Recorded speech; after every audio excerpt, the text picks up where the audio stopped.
Okay.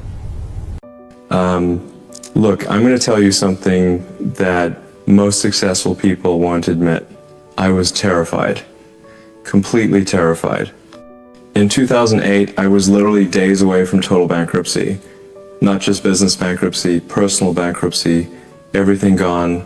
Tesla was hemorrhaging money. SpaceX had already failed 3 rocket launches. And every morning I had to decide which dying company would get the last drops of my money. You want to know what rock bottom feels like? Try having everything you've worked for about to disappear. Try having thousands of people depending on you. Try reading headlines predicting your failure while you're working 20 hours a day trying to prevent it. But here's the thing about hitting rock bottom. It strips away everything that doesn't matter. When you're truly desperate, you develop this incredible focus. All the noise disappears. Most people think success is about having brilliant ideas. It's not. Ideas are easy. Implementation is hard, painfully hard. When I started Tesla, people laughed. Electric cars are glorified golf carts, they said. You'll never compete with the big automakers. When I started SpaceX, the ridicule was even worse. Private companies can't build rockets, they said. You'll lose everything. And you know what? They were almost right. I did almost lose everything. Let me tell you about failure. Real failure. Not the cute kind people talk about in success seminars. I'm talking about the kind that keeps you up at 3 a.m. in a cold sweat. After our 3rd rocket exploded, I was at the end of the road. We had enough money for 1 more launch attempt. 1. If it failed, SpaceX was done. At the same time, Tesla was bleeding cash, the economy was in free fall, and I was going through a divorce. I remember walking around at night thinking, how did I get here? What was I thinking? But giving up wasn't an option, not because I'm some superhero, but because too many people were counting on me, and because I believed, truly believed, that what we were doing mattered. So what did I do? I doubled down. I put in my last $20 million. I borrowed money to pay my rent. I slept on friends' couches. I worked 100-hour weeks. I did whatever it took. Here's a secret about becoming a billionaire. You have to be willing to risk it all. Not once, but over and over again. Most people aren't willing to do that. They want the reward without the risk. It doesn't work that way. When we were struggling to produce the Model 3, I slept on the factory floor, not because I couldn't afford a hotel, but because I wanted my team to know I'm not asking you to do anything I wouldn't do myself. Leadership isn't about giving orders from a corner office. It's about being in the trenches with your people. You want to know how to get rich? Solve problems. Big problems. Important problems. The bigger the problem you solve, the more value you create. And the market rewards value creation. But you have to be ready for pain, real pain. I'm talking about the kind of stress that affects your health, the kind that strains your relationships, the kind that makes you question everything. During the darkest days of Model 3 production, I was working 120 hours a week. I didn't leave the factory for days at a time. I missed my own birthday. I barely saw my kids. My friends were worried about me, and they were right to be worried. Was it worth it? Yes. But I wouldn't wish that level of stress on anyone. There were moments when I thought it would break me, physically break me. Here's another thing people don't talk about, the loneliness. You know, when you're pushing boundaries, when you're trying to do something that's never been done before, it's incredibly lonely. No one understands what you're going through. No one can really help you. You have to figure it out yourself. I remember one night sitting alone in the factory at 3 a.m., surrounded by half-built cars, thinking this might be the end. The company had weeks of cash left. The production line wasn't working. Everyone was exhausted, and it was all on me to fix it. Those are the moments that define you. Not the success, not the magazine covers, but those dark nights of the soul when everything is falling apart and you have to find the strength to continue. You know what got me through? Breaking down the impossible into small, possible steps. When everything seems hopeless, find one thing you can fix today. Just one thing. Then tomorrow, fix another. Small victories compound. During the worst of it, I focused on hour-by-hour improvements, not day by day, hour by hour. Can we improve this process by 1% in the next hour? That's how desperate we were. But it worked. Another key to success. First principles thinking. Don't reason by analogy. Don't do something a certain way because that's how it's always been done. Break it down to the fundamental truths and build up from there.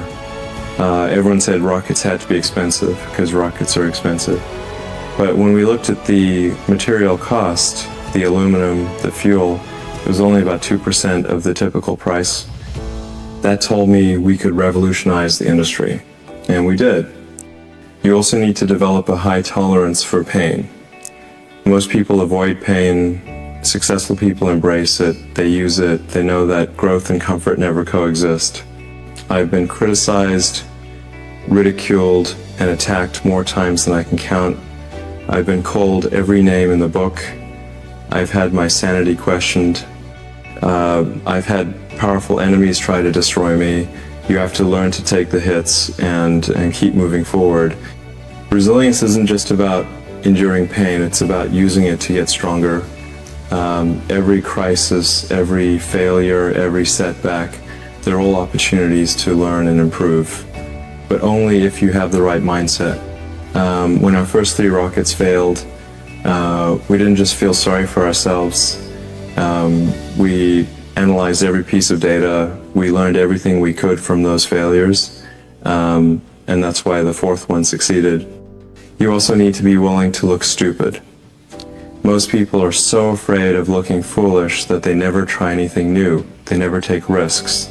They stay in their comfort zone. That's a recipe for mediocrity. I've looked stupid plenty of times. I've made very public mistakes. I've had very public failures, but I kept going, and that's the difference.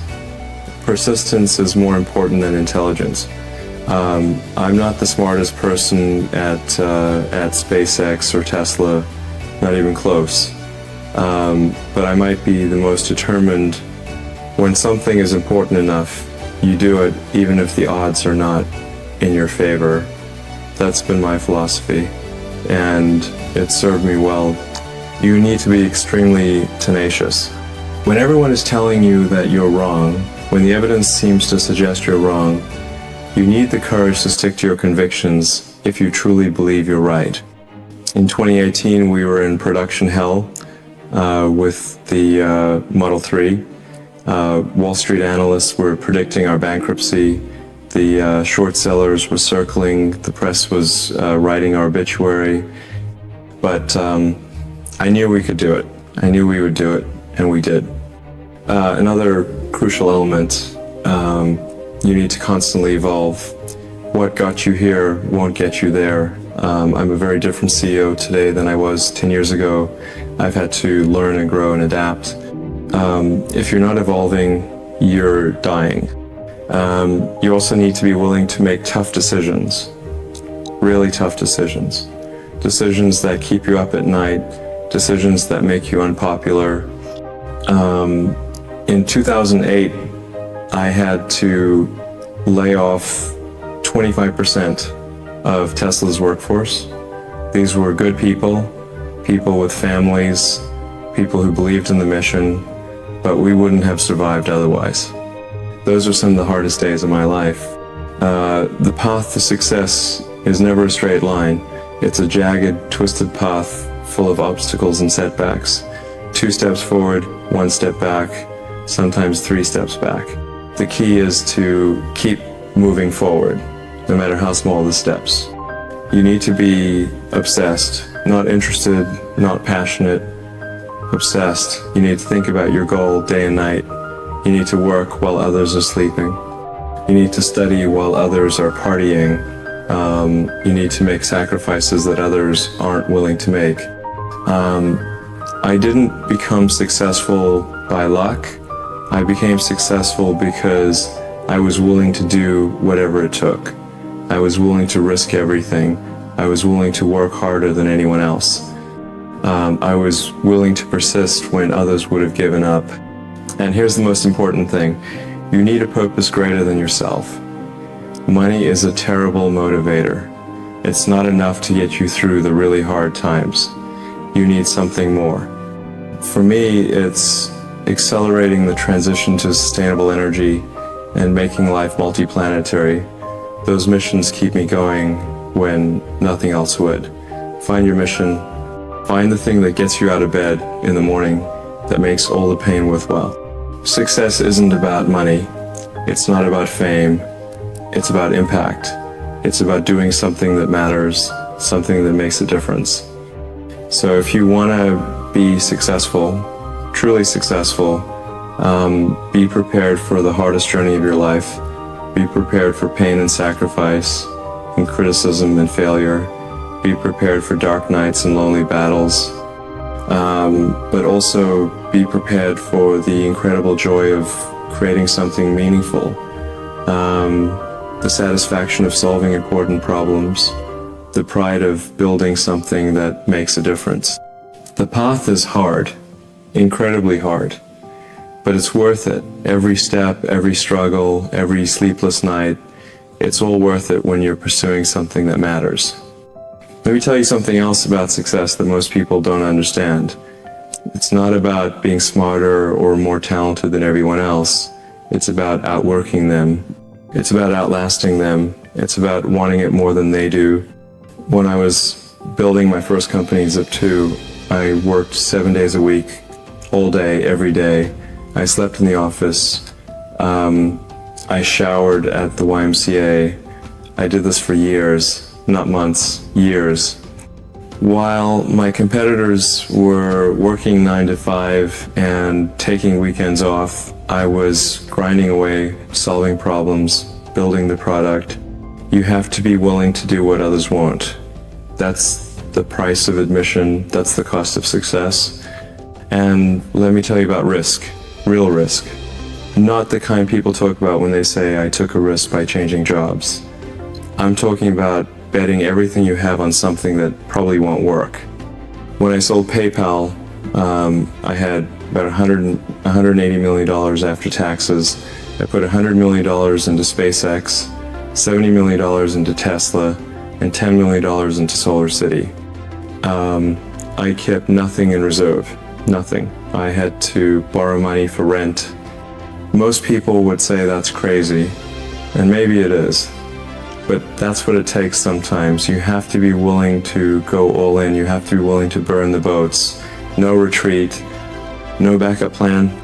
Because when you have no way out, you find a way to make it work. Necessity drives innovation. Desperation fuels determination. I remember in 2008, we had 3 days of cash left at Tesla. 3 days. I was literally counting hours, not days. I went to all our investors, begging for more money. Most of them refused. They thought Tesla was done. So I took every penny I had left and put it into the company. I took out personal loans. I borrowed from friends. I did whatever it took to keep the lights on for a few more days, a few more weeks. And then at the last possible moment, we closed a funding round. We made payroll by a few hours, not days. That's how close we came to the end. Most people aren't willing to live like that. They want security, they want comfort, they want predictability, and that's fine. But don't expect extraordinary results from an ordinary approach. You also need to be incredibly adaptable. The world changes fast, markets shift, technologies evolve, competitors emerge. You need to be able to pivot, to adjust, to reinvent yourself and your business. When we started Tesla, we weren't trying to build a car company. We were trying to accelerate the world's transition to sustainable energy. The car was just the beginning. Now we're in energy generation, energy storage, autonomous driving. We keep evolving, keep expanding, keep pushing boundaries. The same with SpaceX. We started with the Falcon 1, a small rocket. Now we're building Starship, the largest and most powerful rocket ever made. We're planning to go to Mars. We're launching thousands of satellites to provide internet across the globe. We keep evolving. You need to think big, really big. Most people think too small, they set their sights too low, they limit themselves before they even begin. When I talk about making life multiplanetary, people think I'm crazy. Why not solve problems on Earth first, they say. But that's small thinking. We can do both. We should do both. The future can be vastly better than the present, but only if we push the boundaries of what's possible. You also need to ignore the critics. And there will be critics, lots of them, loud ones. They'll mock you, they'll ridicule your ideas, they'll predict your failure, they'll take joy in your setbacks. In the early days of SpaceX, the major aerospace companies literally laughed at us. They ran ads making fun of us. The Russians refused to sell us rockets, telling me to go build my own. So I did. With Tesla, the traditional auto industry dismissed us. Electric cars are a fad, they said. Tesla will never scale production, they said. Now every major automaker is scrambling to catch up. The critics are always loudest when you're doing something revolutionary, when you're disrupting an industry, when you're challenging the status quo. Take it as a sign you're on the right track. You also need to be willing to fail publicly. Most people are so afraid of public failure that they never attempt anything great. They play it safe. They stay in their lane. They do what's expected. I've failed publicly many times. The first 3 SpaceX launches failed spectacularly. The early Tesla Roadsters had serious quality issues. The Model X was years late. The Cybertruck window broke during the demo. I've made countless mistakes, had countless setbacks, faced countless humiliations, but I kept going because the mission was more important than my ego, because the potential upside was worth the risk of failure. You need to develop mental toughness, real mental toughness. I'm talking about the ability to face repeated failure and keep going, the ability to be criticized, ridiculed, and doubted and keep going, the ability to work when you're exhausted, to solve problems when you're overwhelmed, to make decisions when you're uncertain, and keep going. This isn't something you're born with. It's something you develop through hardship, through challenge, through pushing yourself beyond what you thought possible. During the Model 3 production ramp, there were times when I didn't leave the factory for 3 days straight. I was working, sleeping under my desk for a few hours, then working again. My health suffered, my relationship suffered, but we got through it. We solved the problems, we scaled production, we saved the company. That experience made me stronger, it made me tougher, it showed me what I was capable of, and it will be the same for you. Your hardest challenges will forge your greatest strengths. You also need to be a continuous learner. The moment you think you know everything is the moment you start to fail. Constantly reading, constantly questioning, constantly seeking new information and new perspectives. I've studied physics, engineering, business, design, manufacturing, artificial intelligence, not because I needed degrees in these fields, but because I needed the knowledge to solve the problems I was facing. When we were designing the first Tesla Roadster, I didn't know much about cars, so I learned, I studied, I asked questions, I brought in experts, I immersed myself in the problem until I understood it well enough to contribute to the solution. The same with rockets. I didn't have a background in aerospace engineering, so I read textbooks, I talked to experts, I studied the history of rocketry, I learned the physics, the materials science, the propulsion systems, I became a student again. That's what it takes. You need to be humble enough to admit what you don't know and hungry enough to learn it. And finally, you need to remember why you're doing this. In the darkest moments, when everything is falling apart, when you're exhausted and stressed and doubting everything, you need a reason to continue that's bigger than yourself. For me, it's about ensuring a bright future for humanity. It's about solving the existential challenges we face, climate change, the need to become a multiplanetary species.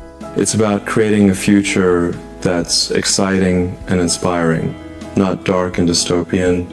Find your why, find the purpose that will sustain you through the hardest times, because there will be hard times, guaranteed. And in those moments, your purpose will be the light that guides you through the darkness. So what are you waiting for? The world has plenty of problems that need solving. Find one that ignites your passion, that aligns with your talents, that gives your life meaning,